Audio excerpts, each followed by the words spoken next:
خب وەختان وەخێر خەڵک و کوردەوار و میدوارم لە هەر کوێ هەن ساق و سەلامەت بن. هەروەکو ئاگادار بوون بالئەخرە دوای چەند ڕۆژ دەوڵەتە جمهوریە ئیسلامی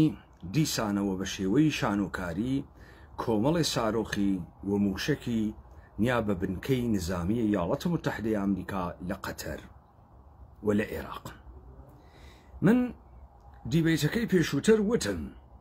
دەوڵەتە درۆزن ئێرانی ئەگەر گەرەکێسی شەڕە ئەمریکا بکە ئێشێ 200 مەرێنزە ئەمریکایی بکوژێ تا شەڕەکە جدی بێتەوە. سەبەب ئەم قسە چ بوو؟ سەبەب ئەم قسە شکستە بە ناسیۆنالیزمە درۆزنانەی ئێرانی بوو. ئێمە وا بیر ئەکەینەوە کە جمهوری ئیسلامی ڕژیمێکی ئیدئۆلۆژیک بوو دژە ایالات متحدەی ئەمریکا و ئیسرائیل و ئێستا ایالات متحدەی ئەمریکا و ئیسرائیل دوای 46 ساڵ وە بیریان کەوتگەسەوە کە ئەم غودەیە سەرەتانیە لەبین بوون. لە کاتێکە ساڵە 58 خومەینی قنی بە کورسیە دەسەڵات نەگیرسیا بوو، سەفارەتە ئەمریکایان گرت وەکو ئاوی خواردن ئەمریکا ئەیتوانی خومەینی بکوژێت وە نەیکوشت. چۆن ئیستە کەو کوژیدا ئەنیشن فەڵانە کەس ئەکوژن، چۆن ئەیانوت پابلۆ ئۆسکۆربارمان لەکوێ دۆزی گەسۆ ئەیان توانی واش خومەینی بکوژن. هەروەکو لە کارەساتە لومنان نەیان کرد، هەروەکو لە زەحران عەرەبستان نەیان کرد، هەروەکو لە نایروبی و کنیا نەیان کرد، دوای گرتن عێراقیش نەیان کرد. سوالە گەورە ئەمەسە کە ایالات متحدەی ئەمریکا و ئیسرائیلم کارە بۆکەن. ایالات متحدەی ئەمریکا و ئیسرائیل بۆ هاتکنە ئێران. من کۆمەڵێک حکممدا وتم عەلیە خامنەئی نەیتوانی جێنشین دابنی، وتم نەیان توانی بڕۆنە ناو فازە سێ ئەو جۆرەی کە دەوڵەتە قانون متەکەسەر بێنە دەرەوە. هەدەفم من لەمە چی بوو؟ بۆ خاتریەوەی ئێوە تێبگەن لەمە بەستە ئەم شەڕە بزانن بەرەو کوێ ئەچێت، ئیشی ئەم شەڕە تەحلیلیکەن بزانن دەلیلی چییە. سوالە ئەوەڵ ایالات متحدەی ئەمریکا و ئیسرائیل هاتکن خەڵکە ئێران ئازادکەن بەزەرس قاتعنە ئەم کارە ناکەن. بەڵام ئەمانە هاتگن جمهوریە ئیسلامی لابوون وەکو ناو، بەڵێ هاتکن لای بوون وەکو ناو. ئەمە چی تێڵن و بۆ هاتگن؟ بۆ تێگەیشتنن لەمە ئێمە ئێشێ ئەنچێ تا ئیستە بیستگمانە فەرامۆشیکەین. من لە ئوروپا گەڕیاگەم، منتق زوانە ئینگلیسی ئەزانم، چۆنیەتیە دەستبردنە بۆ کارەکانیان ئەزانم. ئەزانم وەختی گەرەکیانە کارێ بکەن چۆن لە ڕووبەرە ئەفکارە عمومی و ڕای گشتیە وڵاتانە خۆیان و ئەی خونجنن، چۆن گەلە کۆمەی بۆ ئەکەن لە میدیا، گەلە کۆمەی بۆ ئەکەن لە پارلەمانەکانیانە، گەلە کۆمەی بۆ ئەکەن لە سازمانە ملەلە متحیدە. بابزانن 46 ساڵە ڕژیمە ئێران ڕژیمە ترسناکێ نەوگە. وەختی نوێنەر بریتانیا لە سازمانە ملەلە متحید هەڵەگەڕێتەوە ئێژێ هەڕەشەی ئێران لە بین نەچووگە، وەختی قسەی واکە یعنی گەرەکێسی لە ئێران قاڵبێکی گەورەتری مەخوف دروستکە. وەختی ئەنفالیە کە سەدام حوسێن کەس نێو پێ خراوێکە، وەختی وەجه المصالحەی هەڵەبجەیانە کرد کەس نێو پیاوە خراوێکە. بەڵام وەختی گەیە ئەوەی کە بێن عێراق بگرن و گرایەک بەناوە ئیقلیمە کوردستان دابنێن مەلەفە هەڵەبجەیان ڕوو کرد. وەختی عێراقیان گرت لە دادگای نەمایشی سەدام حوسێن نەیانهێشت بکاتە هەڵەبجە. ئیستە با بزانین ئێمە وای نەکوێ. وەختی ئێژن ئێران تەهدیدە چەکنەوەوی هەز، دۆناڵد ترامپ بە عنوان ڕئیس جمهوری ئەمریکا هەڵەگەڕێت و ئێژێ ئێران 46 ساڵە ئێژێ مەرگ بەر ئەمریکا، مەرگ بەر ئیسرائیل. خۆ تۆ بۆ تاجوێکە قسەی واد نەکرد؟ عالی تەرین مەقامە ایالات متحدەی ئەمریکا بۆ دوای 46 ساڵم قسە ئەەکەی؟ ئیستە چه کاربردێکی هەست بۆ قسەی واکەی؟ وەختی قسەی واکە گەرەکێسی کۆنگرەیە کە دەوری داگەسۆ ئەحساساتە ناسیۆنالیستی ئەمریکاییە کە مەوجودە بیواتە پشتە ئەم جەنگەی کە ئەم بە عنوانە چی گەرەکێسی؟ بە عنوانە دەستاوەردە سیاسی خۆی گەرەکێسی و گەرەکی نییە هەزینە با بە خەڵکە ئەمریکا. بابزانین چەنێ ئشغاڵە ئێران لەلایەنە ئەمریکا ڕاستە. یاڵاتە متحدەی ئەمریکا گەرێکی وێ خاکە ئێران وەکو عێراق داگیر بکە 4 ملیۆن سەربازی گەرەکە. بەڵام ئەگەر گەرەکی وێت بە هێزە زەمینی داگیریکە 500,000 گەرەکە لەگەڵ ڕاپەڕینە خەڵکە ئێران. ڕاپەڕینە خەڵکە ئێران هێزە سەربازیە ئەمریکاس. یاڵاتە متحدەی ئەمریکا و ئیسرائیل بیر لەوەکەنەوە کە بەشکاندنە هەیمەنەیە دەسەڵات لە خیاڵە بە لێدانە لەم بنکە لەو بنکە لەم بنکە لەم بنکە ژەڵەژان کە دروستەکەن بەجێی هێزە سەربازی کەڵک لە چی وەرەگرن لە خەڵکە ئێران وەرەگرن پێشی ئێژن چی ئێژن پرۆسەیە ئازادکردنە ئێران. هەمە ڕزای پەهلەوی بۆ تێرن ڕزای پەهلەوی ئێژی ئەم شەڕە مقەسری عەلیە خامنەیە جەنگە ئێران نییە. ئاغایە ڕزای پەهلەوی ئەم شەڕە بۆ حفزە چەمکە جەعلیە ئێرانە نەشەڕێکە عەلیە خامنەی داگێسیوە. دلیلی چییە؟ ئەمانە ئیدعاکەن ئیمپراتوریەت وگن درۆکەن ئەزانی بۆ درۆکەن بۆ خاتری ئەوەی کە تۆ ئەگەر ئیمپراتوری بووبی ئیدارەی کۆمەلگا ئەگریتە دەسۆ ئیدارەی کۆمەلگا ئەگریتە دەسۆ بە مؤسسات ممکن ئەوێ یعنی تۆ ئیشی بۆ کاروباری کۆمەڵایەتی ئیشی بۆ کاروباری ئیجتماعی ئابووری لەشکەری کشوەری کۆنتڕۆلی خەڵک فێرە دروستکردنە مؤسسات بووبی. وەختێ تۆ ئیمپراتوری بووبی بە درێژاییە مێژوو بە تەواڕوس و بە ئرس گەیشتن ئەم مؤسساتە بە تۆ بە ئرس ئەگا پێ ئێژن ئەنستیتۆ. لە ڕۆژهەڵاتە ناوەڕاستە یەک ئەنستیتۆ لە ئیمتدادە 2500 ساڵە تاریخە ناتکە. تەمامە ئەنستیتۆکان ئەمڕۆ لە ئێران و لە تورکیا و لە عێراق و لە سووریە مەوجودن.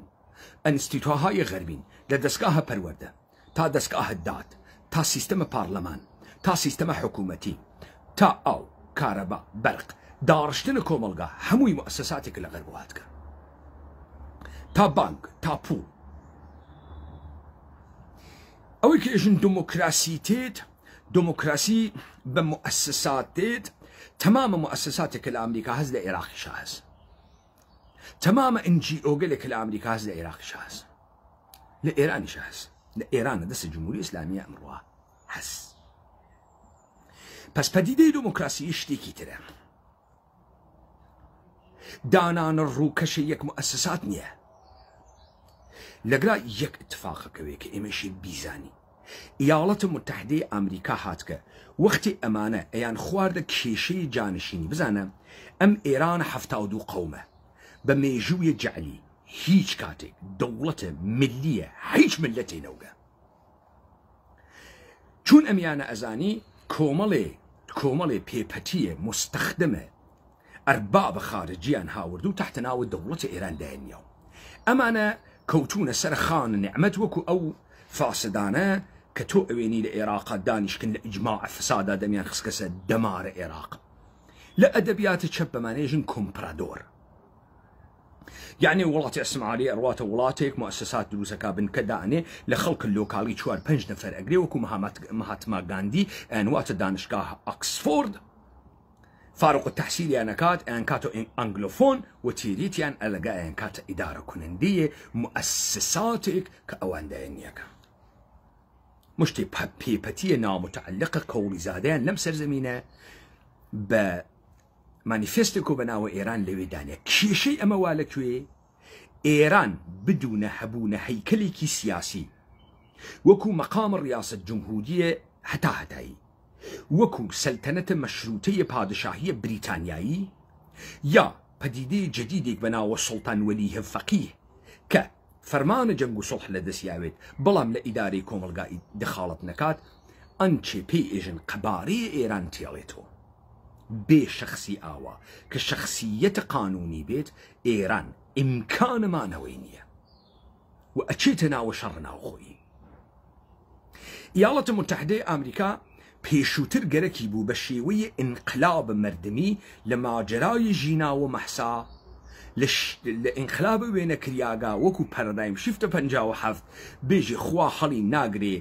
ئاشوبە داخلی ئۆپۆزیسیۆنە خارجی فعالیەتە داخلی و شکان و قڕۆڵبوونە دەروونە حاکمیەت گەیاندی بەوەی کە تۆ 50% بڕۆ دواوە منش 50% تێمە دواوە دابات ڕواڵەتە جمهوری ئیسلامی بگۆڕین تەبریکیش بێژین کە خەڵکە قەحرەمانە دموکراتیکە مبارزە ئێران لە سەبح دەوڵەت ئینقلابە مەشروتە 57 گەییە ئێرانە ئازاد. لە ماجرای ژینابازی ئێمە شکستمان پێهاوردن دەلیلەکەیشی ئەمە وەکە ئەوان گەرەکیان بوو شانۆگەری ڕاپەڕین بکەن ئێمە گەرەکمان بوو ڕاپەڕینە واقعی بکەین ئێمە بە خەڵکمان وت ئێمە ناتوانین ئێوە بێرینە خیابان حاکمیت ئێوە تێرێتە خیابان کە هاتیتە خیابان مؤسساتە بنی لە پیرانشار لە مەهاباد مؤسسات گیریا لە شنۆ مؤسسات گیریا ببورن وە مەهاباد تا گەیە سوبح جوانڕۆ و لە جوانڕۆ کوشتارێکیان کرد و تەواویان کرد ترسیان نەشد سەنگومنە کۆمەڵە و دموکرات و کوردباز و تێهەڵخەر کە قەرار بوو مهریکەن بۆ دەوڵەتە ئایندەیە ئێران شێویە بازیەکە چووە فازێکی تر بازیەکە چووە ئەوەی کە 7 ئۆکتۆبر اتفاق کەوت هەلێکی تر ڕەخسیا تا بەرنامەیەکی تر دابنین ئیسرائیل بێتە کۆمەکە ئێران بڕواتە کۆمەکە ئیسرائیل ئێران بێتە کۆمەکە ئێران یعنی ئێران نەیەک نەترازێ ئێران تووشە شەڕ ناوخۆیی نەبێت ئێران تووشە شەڕ کانونگەلە قودرەت نەبێت ئێران بە هەژێ خاوەرمیانە بە هەژێ جەنگ جانیسی هەم دەسی پێکردیان چی بکەن ئیستە ڕێگەی ئەمەسە بڕۆنە ناوە بازیەکە سەریع جەڕاحیکەن نەشۆت چی نەشۆت ئەوەی کە جەڕاحیکەن و خاندانە خامنەئی بێڵنۆ نەشۆت بازیەکە خەریکە بەرەو ئیلتیجایەکی تەرەڕوە ئیستامانە بۆ هاتکنەگرا کێ جمهوری ئیسلامیە ڕۆخێنێ ئەمریکا و ئیسرائیل کێ حەقی هەز ئیستە ئەمنیەت بێرێ ئەمریکا و ئیسرائیل وا لە بیرتانە وتم ئەمانە دەوڵەتە میلیان نەوگە کۆمەڵێ کارمەند و کۆمپەرادۆرە دەوڵەتانە جەهانی بووگن دەقاودەق هەمان اتفاقەکەوێت تحتناوەکێ مشتی مبارز سپێوەنە ئێرانی فاسدە بێ سەرزەمین کە لە ژێرە ناوە دروشمە دموکراسی عەلی خامنەئی ئێمەی تووشی جەنگ کرد ئەمە جەنگە ملی نییە نە غەڵەتە کرد پەلامار ئەم سەرزەمینە ئەدرێ مەردەمە ئەم سەرزەمینە ئەکوژرێ عەلی خامنەئیش نییە کێشەی تۆ ئێرانە جەعلیە ئەترسی ئێران بترازێ بۆیە وە پەلەپەلتێ خۆت بکەیتە نێرەکەرە مەیدان بۆ ئێمە بڕیار بدەیت مشتی ئەنتەر و پۆفیوز وەکو ڕزا پەهلەوی و کوڕ عەلی خامنەئی بێری لەوێ دای بنیت بعد بێژی مەجلس مؤسسان دروستەکەین نەخۆی ئەم اتفاق ناکەفێ ئەزان گیرە ئەمانەوا لەکوێ ئەمانە گەرەکیانە ئێمە وەکو ئەنتەر و منتەر قەدرە خۆمان نەزانین ئیستا حەڕا بکەین بێژین وەڵاو و مردین لە برسیانە و توخوا ئایندەیەکمان پێبەن ئایندەیەم سەرزەمینە وا لە دەسە من ڕیشەم واتەیە دایک و باوک من تیا زندگیەکە خانەوادە و کەس و کار و عێڵ و عەشەرەتی من تیا زندگیەکە خەڵک و کورد تیا زندگیەکە قودرەتە منە مەسە من وامەگرا تۆ کێشت من خەریک بووم جمهوری ئیسلامی بخەم خەریک بووم ئیقلیمە کوردستان بێرمە دەسە و بەغاتان لێ بشێوێنم و بعد ورود کەمە تاران من خەریکەم بازیە بووم و خەریک بووم دامەڕشت ئێوە هاتن بازیەکە لە ئێمە بشێوێنن ئیستە خۆتان بکەنە منجیە عالەمە ئێرانیەت ئێوە غەڵەتتان کرد ئێوە منجیە عالەمە ئێرانیەت نین منیش قیمەتە خۆمەزانم تۆ ئیستە احتیاج بە من نییە من بێم بۆ تۆ عەلی خامنەئی بڕۆخێنم بڕۆ خۆت بیڕۆخێنە تۆ تەسمیمە گرکە بیڕۆخێنی چون ئەوێت تۆ شەڕە داخڵی لە ئێرانە تۆ ئەگەر نەیڕۆخێنی ئەوێت تۆ شەڕە داخڵی لە ئێرانە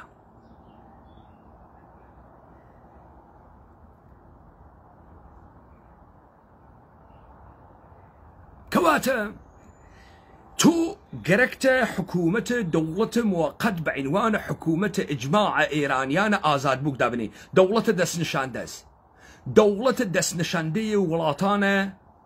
انقیادگەر نظامە سڵتەس ناچێتە بەرەو بۆتان لەگرا مهرە ئێمەتان گەرەکە ئەم مهرە ناخواتە بای ئێوە ئیشی بزانتە کیا تەرەفن پس ئیستە دیتان بازیەکە ئەمەسە ئەمانە هاتکن ئێرانیەت ئێران ئەم قەڵەمڕەوە تووشە جەنگە داخڵی نەوێ بە نێرەکەری و هەژەمۆنیە خۆیان بە بیگرە و بەریمەدە و مشتی سلبریتی و ئەنتەر و منتەر تەحتە ناوە دموکراسی بێرن من جواوە تەکتەکە ئەمانە ئەدەم و خۆسیان لە هەرچی تەلەڤیزیۆنە ئەکێشم درۆ ئەکەن استدلالهای بسیار زعیفیان هەست تحت ناو دکتۆر و حیز و سلەبریتی و گەواد و قەحبە ناتوانن بیخونجنن هێزە واقعیە مەیدانی نایەڵێم کارە بکەن و ئەمما قەحبەکانە پەکەکە ماجرای سووریە من 10 ساڵە وتمە قەحبەکانە پەکەکە قاچ خەنە خوارۆ لەگەڵە دەوڵەتە ئێرانی لەگەڵ ئیسرائیل و ئەمریکا ورود بکەنە ناوە سەرزەمینە ئێمە دانەدانیان هەڵەت دڕین با خاس بزانن ئەگرا سووریە نییە ها بە قدمەت تاریخە نەداشتەیە ئێمە ئەلقابمان وا پێوە با بزانن بەچکە دەهاتیە حیزەکانی پەکەکە ها هەواستان بوێ توولەکانە پژاکیش بزانن بازیەکە ناگەڕێتە دواوە و ناگەڕێتە دواوە و منە پەیمانە حەیدەری و ئاخێزە کوردەوارە سەربەخۆ لەگەلا پێتان ئێژم لەم سەرزەمینە هیچ دەوڵەتێدا نانرێت تەئیدیەی ئێمەی تیانەوێت دانانرێت با بزانن کۆمەڵە و دموکراتیش تڕۆ بوون لەم ماجەرا ئێران ئینتەرناشناڵ فقط ڕزای پەهلەوی ئەوات سەلتەنە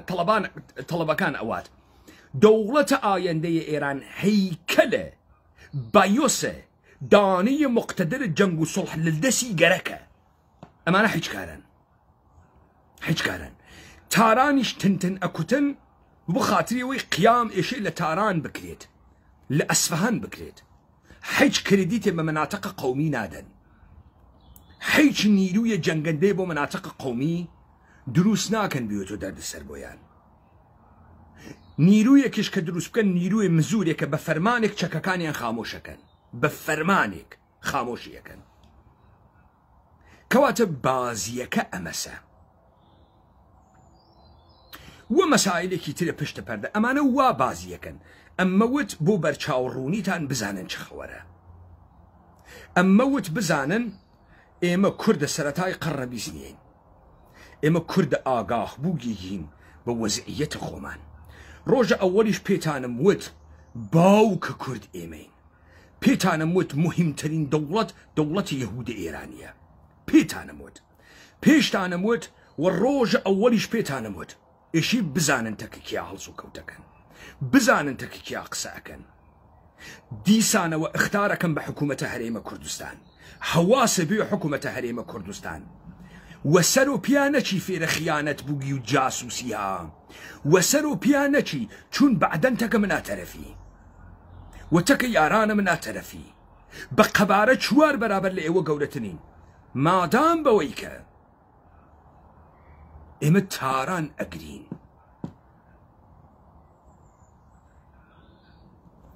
ئەمانە کەوتم کۆرنۆمەتری تەوزیح ئەوزاعێ بوو کە ڕوبەڕوویە ئێمەس و لە تەیە 10 ساڵە گۆزەشتە ئێمە کارمان بۆ کردە ئێمە کارمان بۆ کرد و دەوڵەتە ئێرانی بگەینە مەتلعە شەڕ ناوخۆییە دەسەڵاتدارانە ئۆلیگارشە فاسد یەکتری هەڵدڕن ئێستەی شەیروار پێەکەینە حەچی نەگۆڕیاگە بازیەکە خۆش بووگە ئیلاوی کە ئیاڵەتە متحیدەی ئەمریکا وە پەلەپەل هاتکە نەیاڵێ پشێوێت گەرەکێ وەزوو ئەو سناریۆی عێراق و بێنەوە خەڵکە ئێران برسیەسی و خەڵکە ئێران تینیگێسی و ئازادی گەرەکە و ئێران عەزەمەتی پێبین تۆ بیدەی دەڵە سوور تۆ بیدەی و ئێمە کەواتە ئێمە نەجێرەبارە ئەم ئێرانە جەعلیەوە ئەم مەفهومە ئێرانە ئەچین نە تەسلیمی ئەوین نە فکرە ئەکەین لە حەولە حەلیم ئەکەوینە ناوە دیگ بۆ خاترەوەی لە تەنانێکمان پێبن ئێمە وەکو شەعبە ئەبی تالب سکە خۆمان لە برسێتی بەستوێتەوە تۆ ناتوانی من وادارە بە قبولکردن دەوڵەتت دەست نیشاندەیە کۆرپرێتیە خۆت بکەی ناتوانی مالکیەتە ئەم سەرزەمینە ئەگەڕێتەوە بۆ دەسە کوردان و ئەگەڕێتەوە بۆ دەسە کوردان لای ئێوە خۆش